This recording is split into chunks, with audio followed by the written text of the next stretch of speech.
Mataji, can I tell the prayer together? Yeah. Tell. One of you tell, because there will no sync. So you tell the prayer. Harshit will read the slokas, no? You tell the prayer. Mataji, can I tell till I know? Yeah. Okay, both of you tell together. Start. Om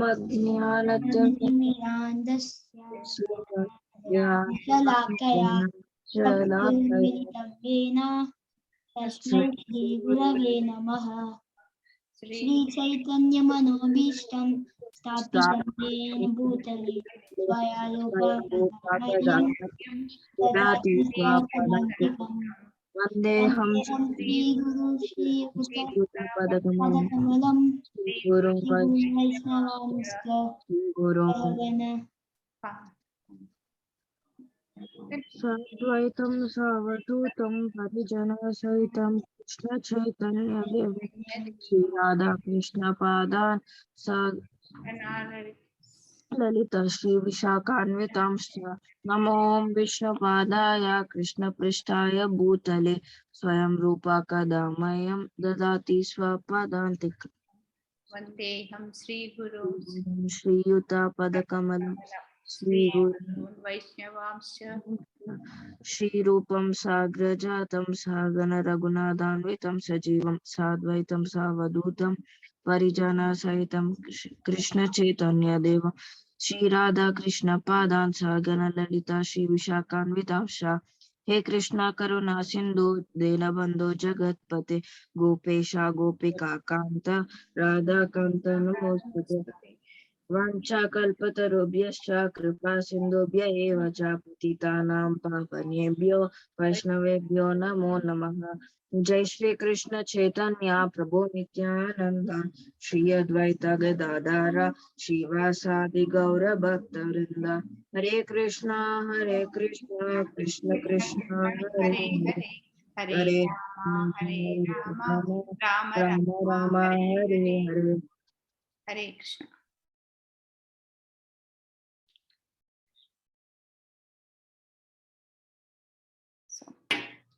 So now we are in the 7th chapter. Okay. So 1/3 of the portion we have completed. So in the first 12 slokas, actually in the first 6 chapters, Krishna speaks about the karma yoga. Although he spoke about jnana yoga and also ashtanga yoga, he emphasized on karma yoga, and that is bhakti yoga. Okay. So in this chapter, Krishna speaks about bhakti yoga, the 9 limbs of bhakti. All of you know what are the 9 limbs of bhakti, no? You know, no? Shravanam, Kirtanam, Smaranam, Padasevanam, Archanam, Vandanam, Dasyam, Sakyam, and what is the last one? Atma Nivedanam. So here Krishna starts speaking about all the 9 limbs of the Bhakti Yoga. In the first 12 slokas which we discussed previous week, we have seen the glories of Lord Krishna and the glories of his energies. Glories means the greatness. We talked only, see why he was explaining all that is because we start admiring and believing people who are great. If we are failure in life and if we have no greatness in us, nobody will listen to us. So if you come first in the class, then what will happen? All the children will listen to whatever we are saying. If you start failing in the class, whatever we say rightfully also nobody will bother because they will think this fellow has got no brain. So nobody will listen. So that way it will go. So we have to understand the greatness of Krishna.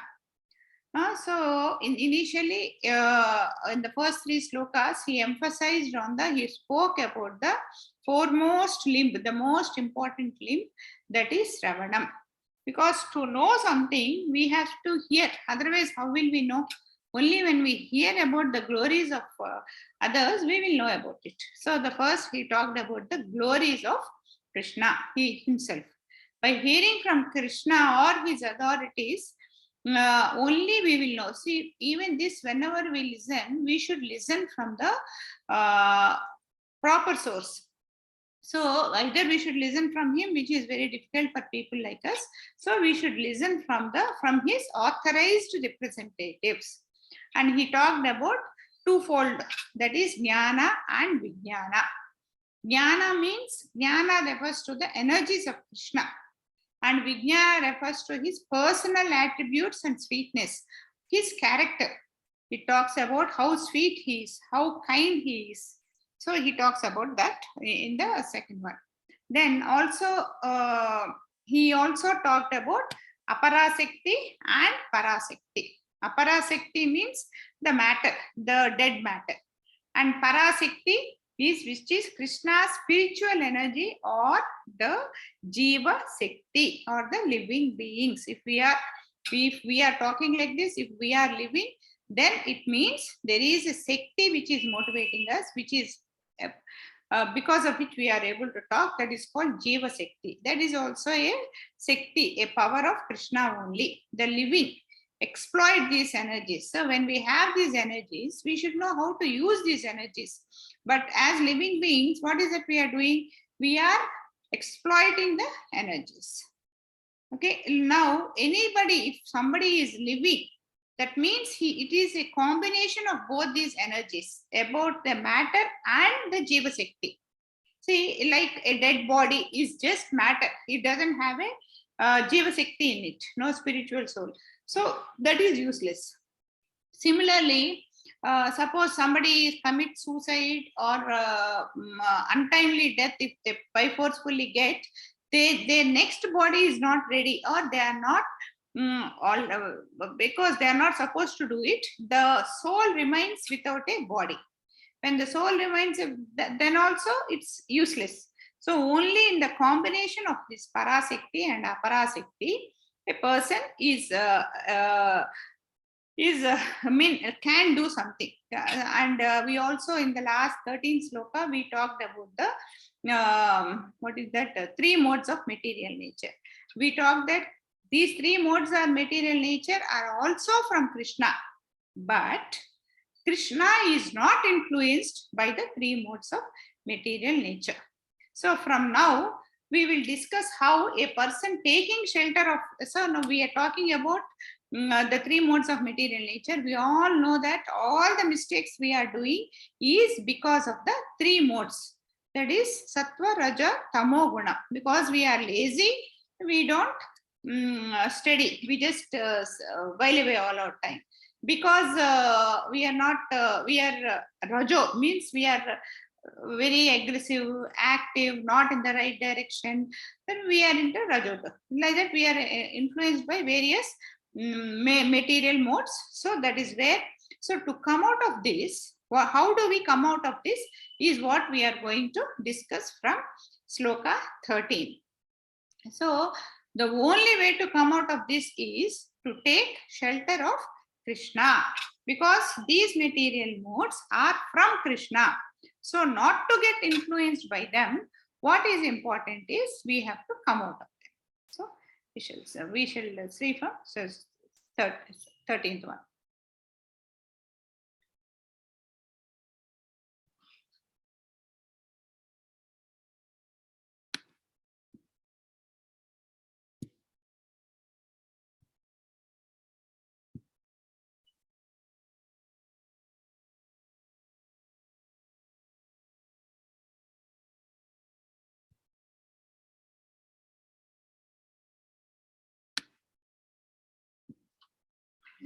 Yeah.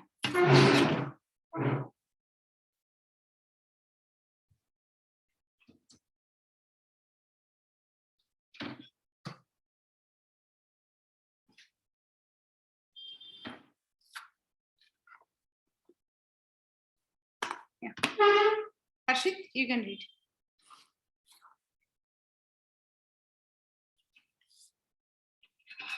Harshit, are you reading? Mataji, 1 minute, Mataji. I'm not able to see the screen. Yes, Mataji. Hare Krishna.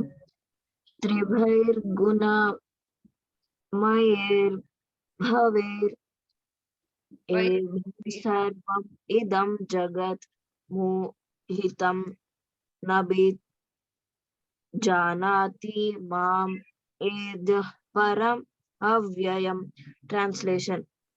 Deluded by the three modes, goodness, passion, and ignorance, the whole world does not know me, who am above the modes and inexhaustible. Inexhaustible. Deluded by the three modes. That means we are under the three modes. That is goodness, passion, and ignorance. That is sattva, raja, and tamo gunas. The whole world does not know me. Why we do not know about him is because we are under the influence of these gunas. Who am above? About me means about me. Who is above the modes? That means I am above these modes. And we are inside the modes, so we cannot see something which is above that, and inexhaustible. So here what he is telling is, in the last line, what he is telling is, Krishna says the divine nature of Lord Krishna, that is that his divine nature is not understood by any ordinary man. We as ordinary man, we are under the influence of these three modes, so we can never understand him because of the influence of the three modes.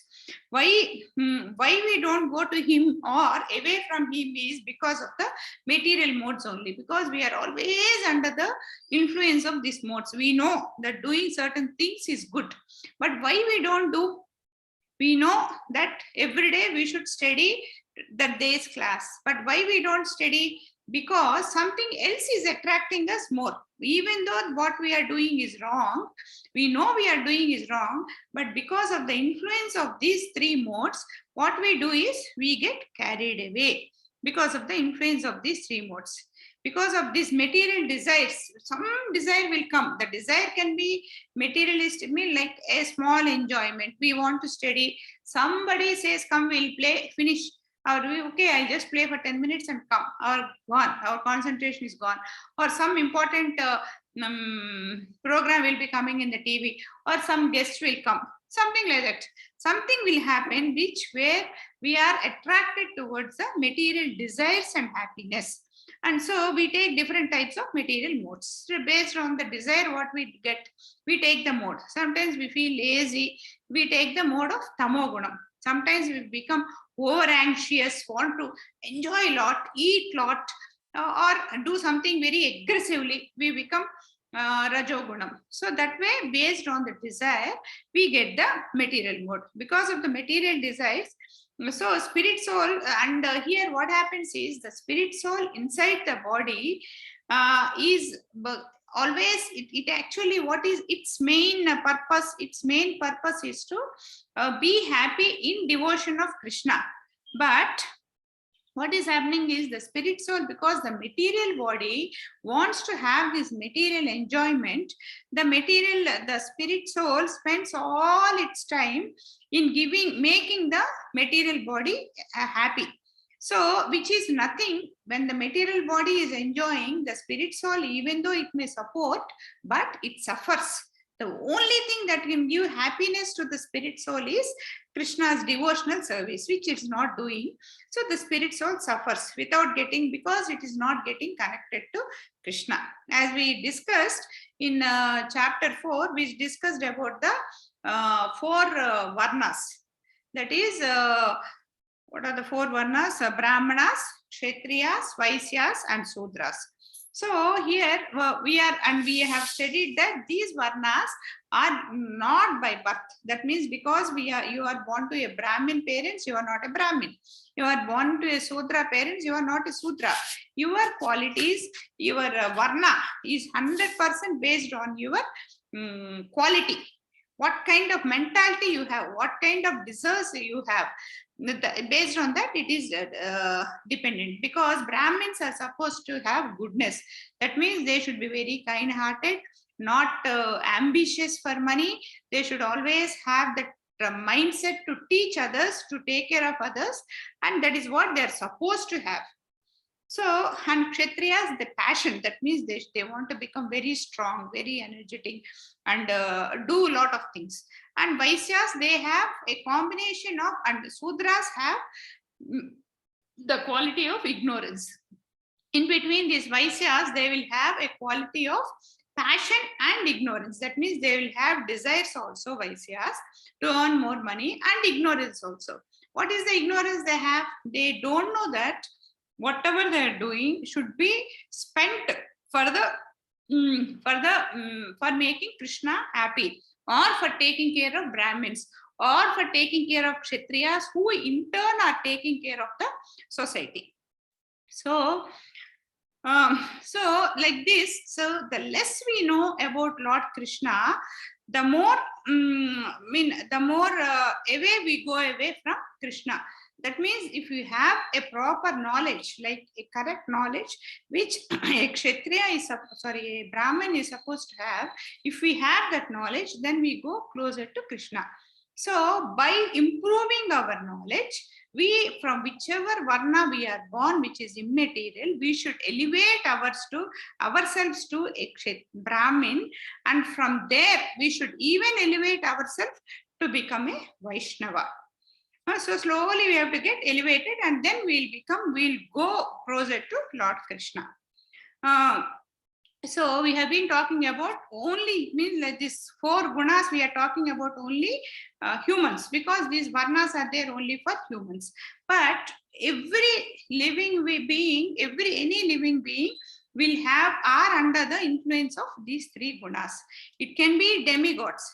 Even the demigods are under the influence of 3 gunas. See, because we read so many stories about Indra doing wrong things, and various, and sometimes when we studied Krishna Leela, we studied once Brahma Vimochana Leela, we studied. In that, what was that I explained?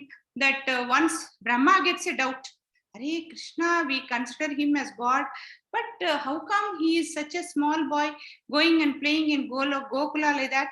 And then he takes whatever he is eating, his friends pull it from his mouth and eat, and he takes from his friend's mouth and eat. And sometimes when friends and Krishna play a game, Krishna loses the game, and his friends go and sit on him. If he is a god, how can all this happen? So that way, Brahma, such a great personality, he is almost equal to Krishna in a very close. So that kind of a person also, because of the influence of this guna, then what he doubted Krishna and he wanted to test Krishna. So that way, even the demigods also fall under the influence of these 3 gunas. And if demigods are following under the influence of 3 gunas, and if human beings are falling under the 3 gunas, what about the animals, birds and reptiles? They will not have this Brahmanical quality. That means they will not have the devotional knowledge or the knowledge about Krishna. So all the living beings are under the material modes. But here what we have to be very, what we should never forget is that the only human life, only human beings have the opportunity to understand Krishna. Animals and reptiles and plants, they cannot learn all this by chance, by their previous births blessings. Sometimes they might be born in a devotional family, and they might be getting some prasadam, and they might be getting a chance of hearing Hare Krishna Mahamantra and things like that. But in reality, the way we are spending our time in devotion and the way we are trying to improve ourselves, those people, those births, they will not have. So we should never, Manusham Durlabham Manusha Janma, what Prahlada said, that we should never forget in our life. So we should we should not get influenced under these modes. So we should know at what age what we should do. When we are a student, when we are in brahmacharya ashrama, we should only focus on studies, improving our knowledge. And similarly, as a gruhastha, we should know what to do. That way, we should elevate ourselves and then go back to Krishna. So here we have to be very clear that these modes are influencing us, and that is the reason why we are not able to do a proper job. So now next one. Yeah, Harshit, can you read? Harshit.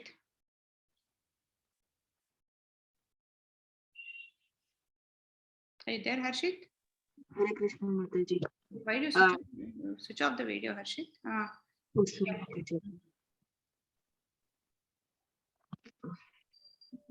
Daivi Hesha.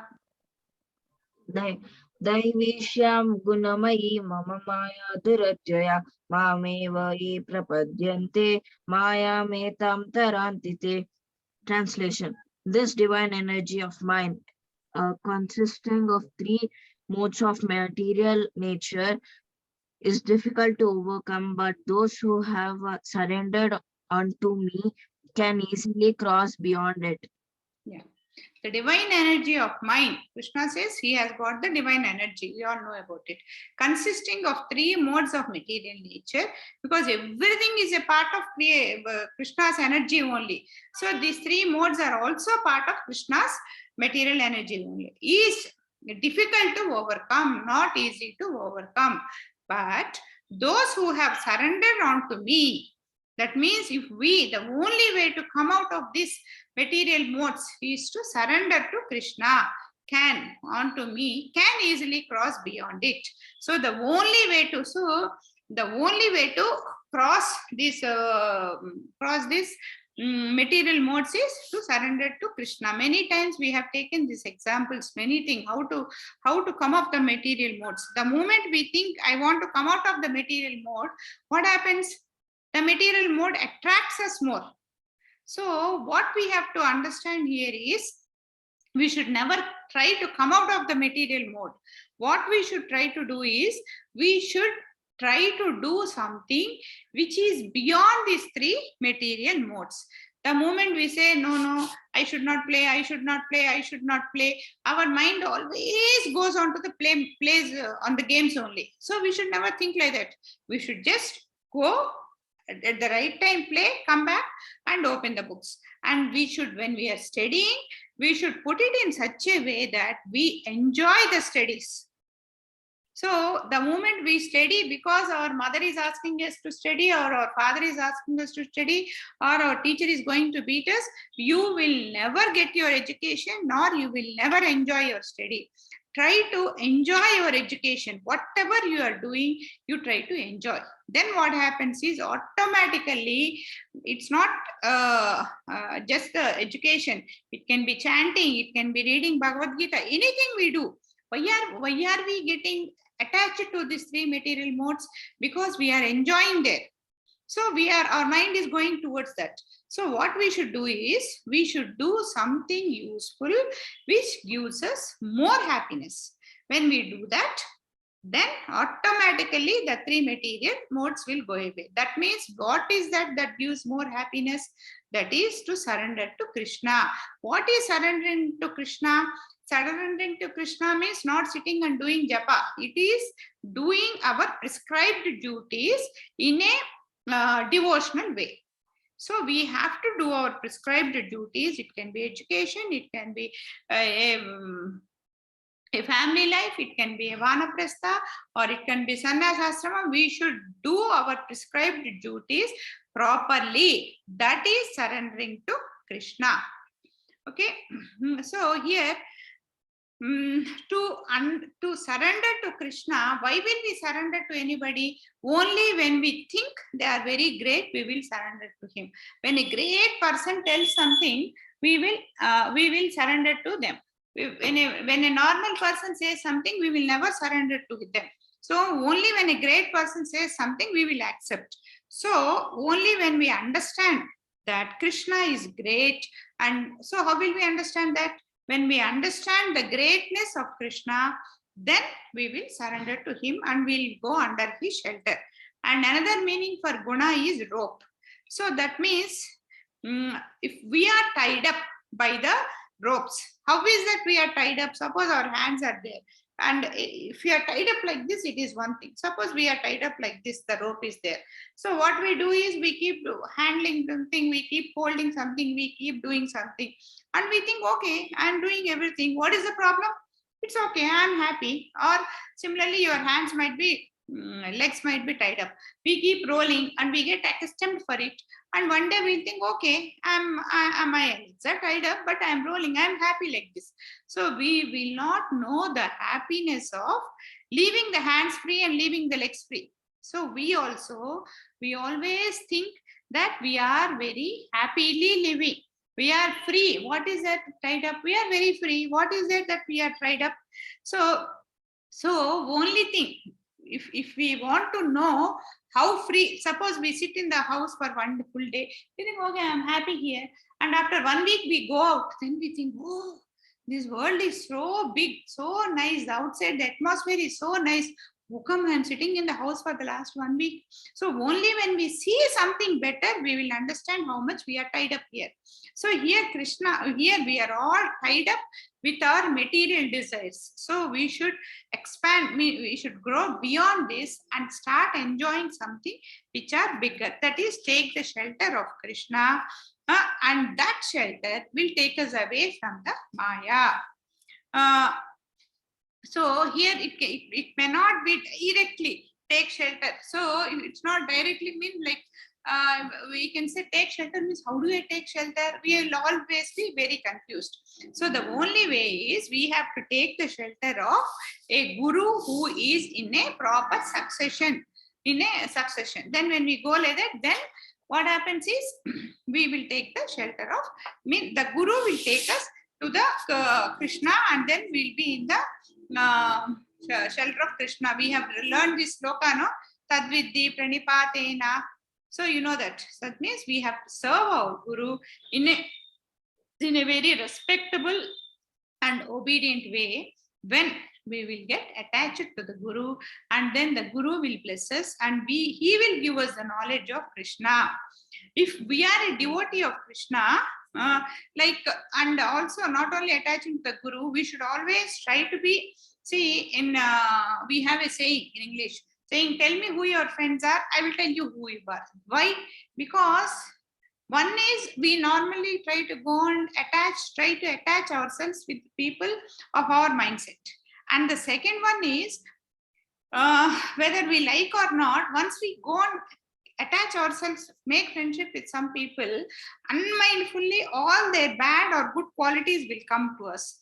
So it is very important to choose our friends. So if we choose a devotee kind of friend, then slowly we will shift, we will change our mind and go to that side. This is only Bhakti Yoga. This is nothing but Bhakti Yoga, going towards Krishna. Yes. Yeah, Jitesh, you can read. Yes, Mother. Yes, Mother. Yeah. Hare Krishna. Hare Krishna. Namam dushkriton Dushkrutino Mudha dushkritino muda prabhatte Prapatwante Naradhama naranama mayaya paharita janana Jnana asuram bhavam ashrita. Bhavam Asritaha. Yeah, tell me the meaning. Translation. Those miscreants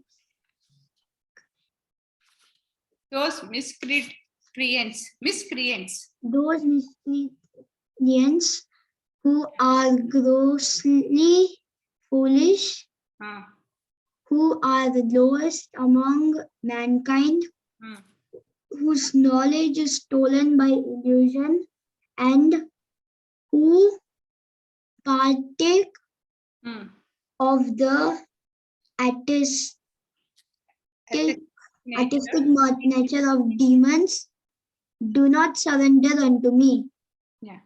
So those increants who are grossly foolish, who are lowest among mankind. So we have been talking now that there are 4 classes of people.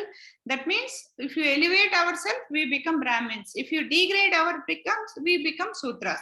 So we consider them as the lowest of the mankind, whose knowledge is stolen by illusion. See, this knowledge, our soul carries the knowledge. It knows that Krishna is the supreme God and that we have to surrender to Krishna. Because the soul, we are getting carried away by the illusion. Knowledge is stolen by the illusion, we forget. And who partake the atheistic nature of demons, that means they become like demons and not surrender unto me. So they don't surrender unto him. So here Krishna is calling those who are not surrendering on to Krishna are called Dushkritas, Dushkrutinaha. So they are Dushkruti, that means bad people, we should say. Mudha means, and he has also called them as Mudha. Mudha means animal type. That means they look only for material pleasure. This also we know is Sloka. Ahara Nidra Bhayamaidunancha. In that, what did we learn? Dharmo hitesho adhiko visesho. That means those who don't learn and then enjoy ahara nidra bhayam. Only these 4 they enjoy. Both animals and people do. So they are materialistic nature. So and those kind of people are naradhama. They are the lowest of the mankind. Even though they got a chance, because what is the chance we got? Getting the birth of a human being is the chance we got. Opportunity, but they are not utilizing that opportunity and they are wasting their life. And they are not connecting themselves to Krishna. Those people whose knowledge is stolen by the Maya, so they don't study the scriptures, but they don't understand if they study some people, they study the scriptures, they try to understand what it is, but they don't understand the scripture as it is, the way we are saying Bhagavad Gita as it is. That means we have to understand it as it is. We don't understand it as it is, we understanding it the way we like. So who is that who don't understand like that? The atheists who are envious of Krishna, they don't understand. That means who are envious of, we are envious. Suppose I am very envious of my friend next to me. Whatever good she does, I will not like, oh, that is very simple. I can also do. My children also does. So that way we can never admire the greatness in them. So that way they are envious of Krishna. They don't, even though they studied the scriptures, they don't understand the greatness of Krishna. They are wasting their life of getting the human life. By some mercy, they must have got the touch of the fortunate thing to become a human life, and also fortunate enough to read the scriptures, but they take it in a negative way because they are envious of Krishna. Yeah. 6. Ashit?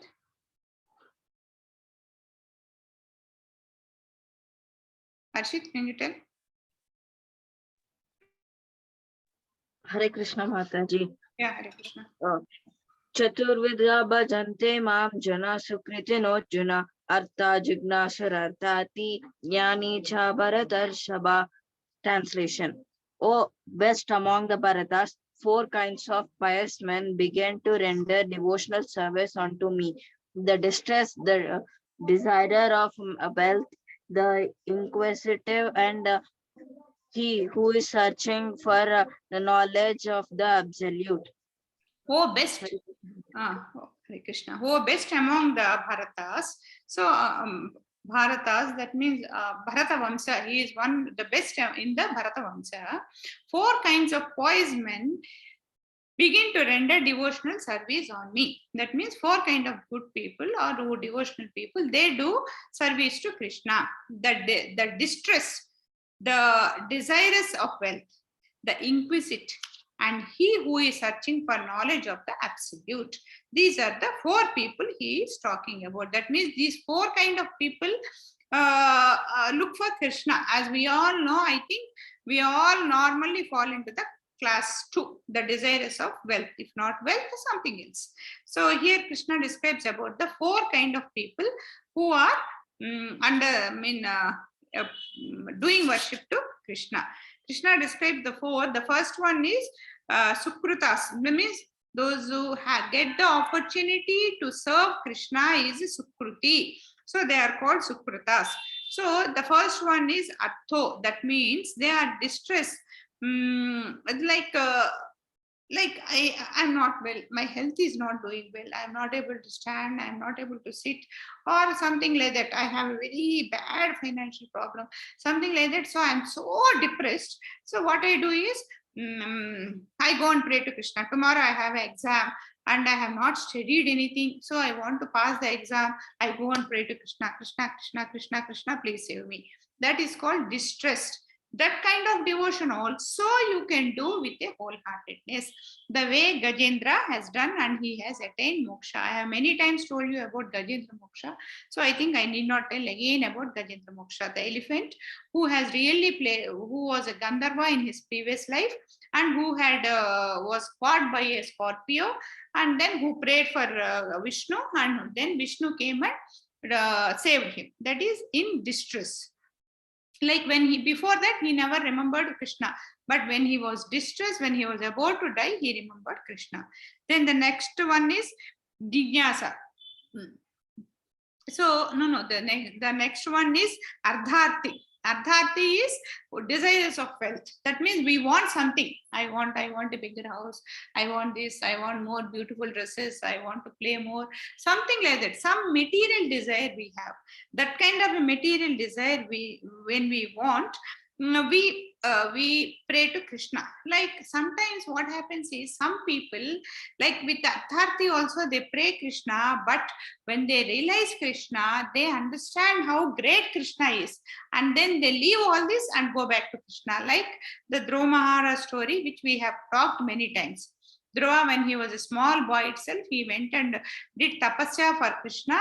That time, why did he do the tapasya? He did the tapasya to get a bigger kingdom than his father, so to answer back his stepmother. But the moment he has seen Krishna, he thought, "Arey, what kind of a glorious happiness is there? What kind of happiness am I looking for? I am looking for this material kingdom, but this Goloka, such a Krishna is there. Why I want it?" And he said, "I don't want this. I want you only." So that kind of happiness is also one. And then next one is Jnanasu, that is inquisitive and wants to know. These people, they just want to know everything. They read all the scriptures, they get all the knowledge. But is it important? Is it that they are seeing God in it is not what is important? If not today, some other day, they will reach that. And so almost the second and third are the same, but the fourth has more determination to understand Krishna. The fourth one, and he who is searching for the knowledge of the absolute. So the fourth one is what is important. We should elevate ourselves to the fourth knowledge. Okay. Actually, first are very selfish. They have some. It's not that they're selfless. They have some. Actually, all the first two are selfish only.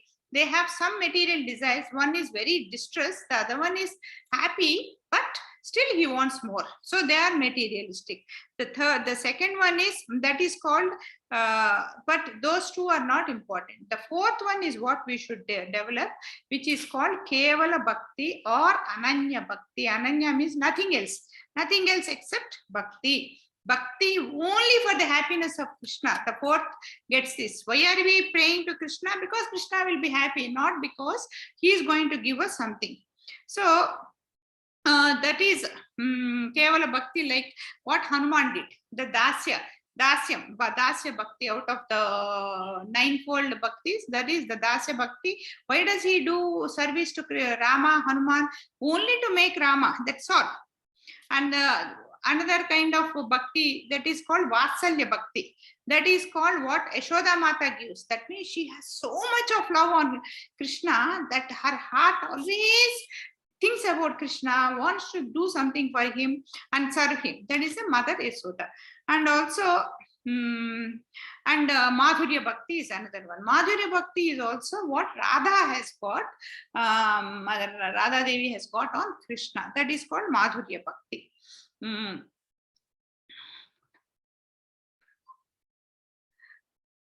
So some people, this is what we should try to develop in us. But most of us always try to go with the first two varieties of bhakti. Kevala bhakti is the best. And actually, these people who develop this inquisitiveness wants to know more. They learn more, but they don't. Whatever knowledge they have got, they don't try to utilize towards Krishna. I mean, getting attached to Krishna. They try to develop some mystic powers, like they try to become siddhis.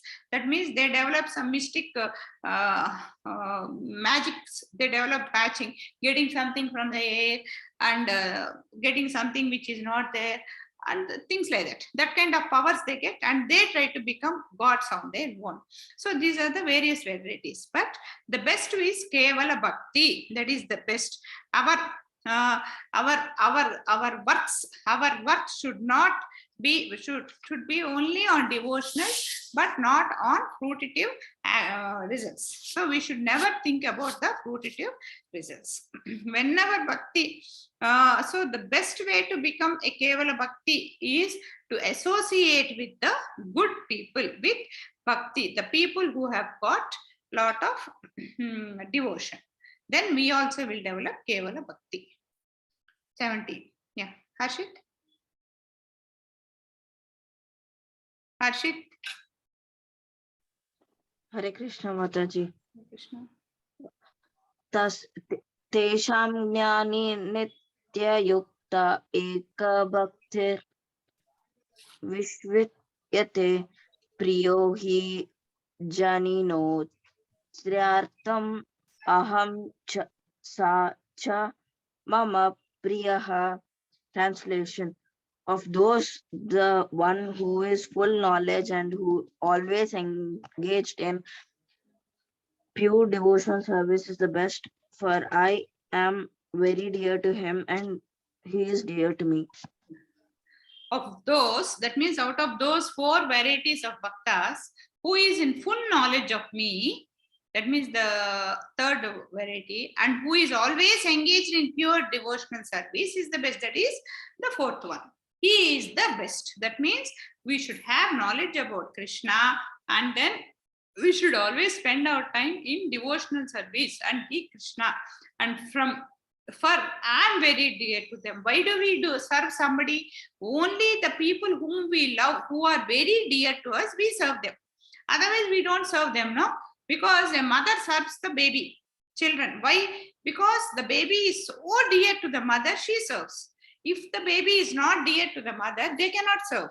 That way, and then automatically what happens? When the mother keeps serving the child so dearly, the child, at least in the childhood, the mother becomes very dear to him. That way, if we serve him so dearly, Krishna says, I am very dear to him and he is very dear to me.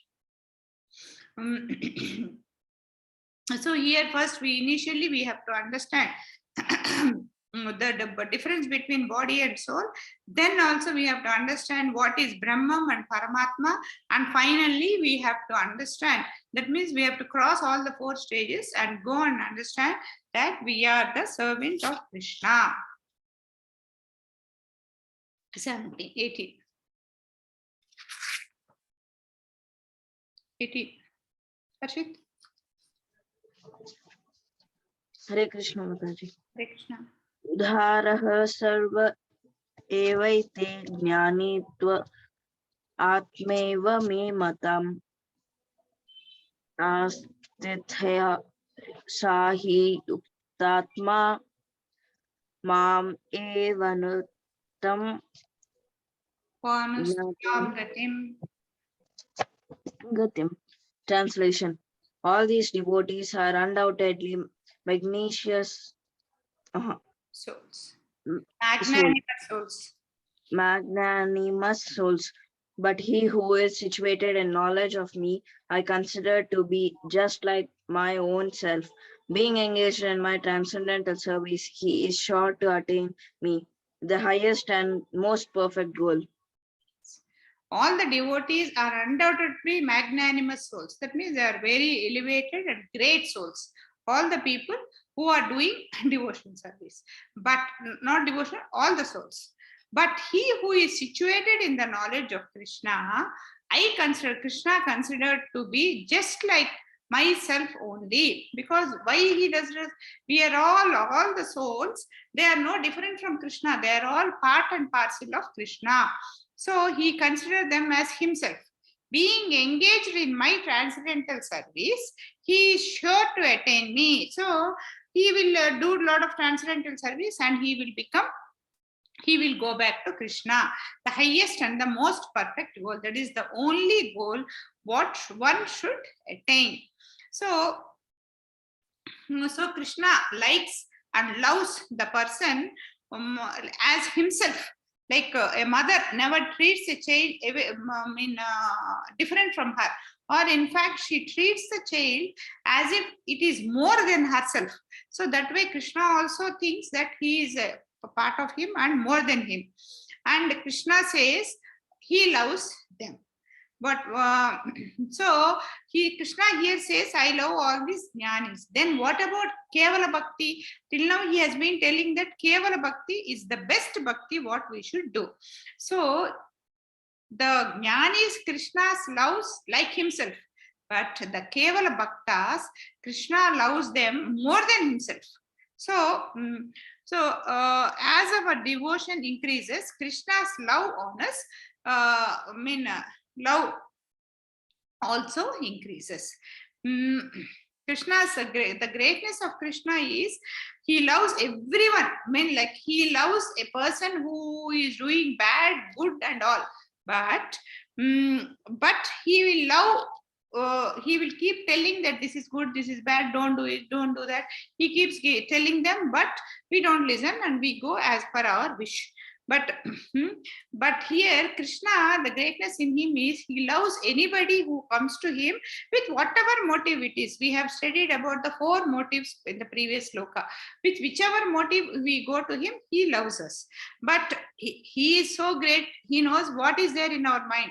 We can cheat ourselves by thinking, no, I am doing bhakti only for Krishna. No, I have no material desires. But Krishna knows what is there in our heart. Whether we are doing bhakti for ourselves, for our self-desires, or really for him, he knows. Because he is there in our heart and he knows everything that is happening. And also, whichever way we are doing, he will love us. Krishna says, Krishna devotees are always in his heart and I am in their heart. This we all know. So we are in Krishna's heart and Krishna is in our heart. So I know them as as they know themselves.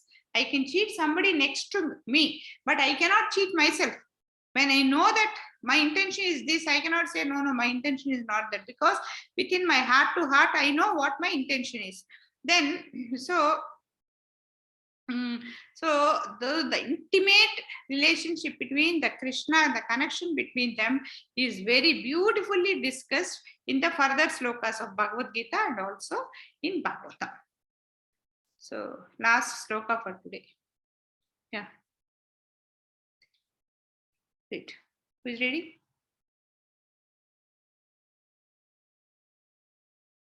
Hare Krishna. Read, Nana. Bahunam janmanamante jnanamam prapadyate vasudeha deva sarvamiti samahatma sudullabha. Translation. After many births and deaths, he who is actually in knowledge surrenders unto me, knowing me to be the cause of all causes and all that is. Such a great soul is very rare.